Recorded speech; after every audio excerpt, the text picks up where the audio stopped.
Good morning, everyone. I'm Mimi from London Eastern Domestic Workers Branch.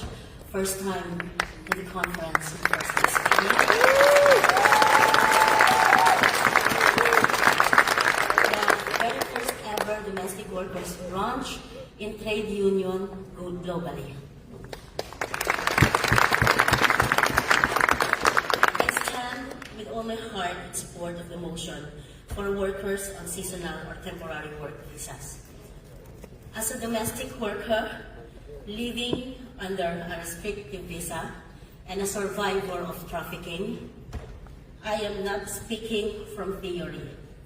I am speaking from pain, from lived experience, from a place many of us know too well. This kind of immigration status does not just limit our rights at work. It breaks our spirit. It steals our dignity. It keeps us surviving, but we never truly living. Under this visa, I do not have right to change employers freely. Even when I face abuse, threats, exploitation, or not being paid for months, walking away is not a real option. The fear of losing my legal status, the fear of being deported or detained, it is paralyzing.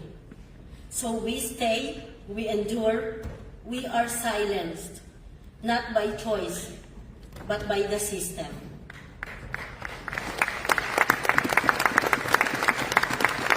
I am not entitled to public funds or even basic services. When I am sick, I hesitate to seek help. I push through pain, pretend I am okay, because I'm afraid that asking for care might cost me my place here. Every day is lived in quiet fear, in constant uncertainty.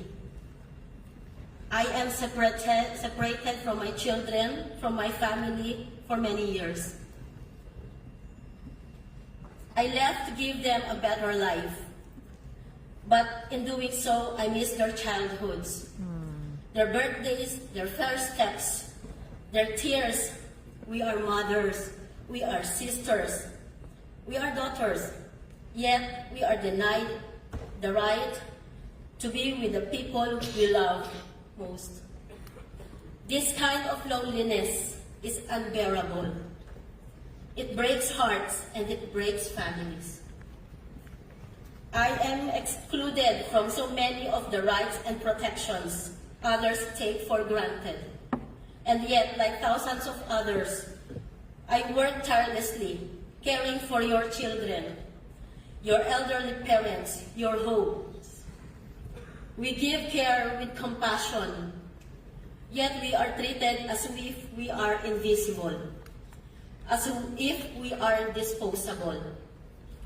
But we are not disposable. We are human beings.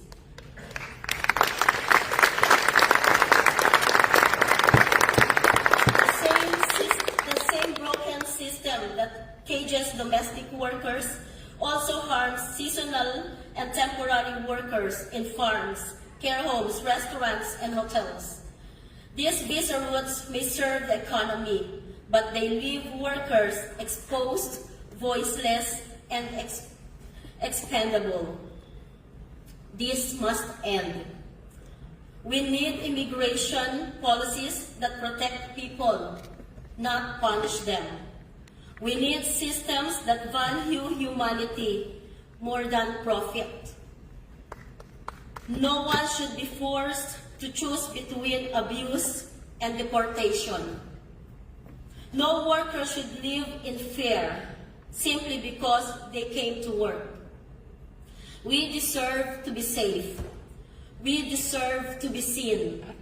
We deserve better. Please support this motion.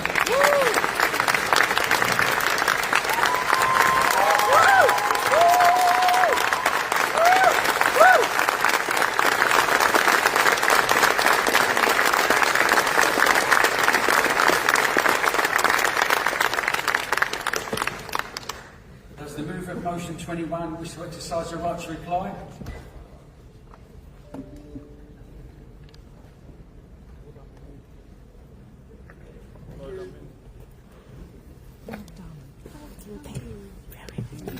Thank you, colleagues. I would like to recognise in Scotland, because as I mentioned, that we had difficulties getting FDA members here.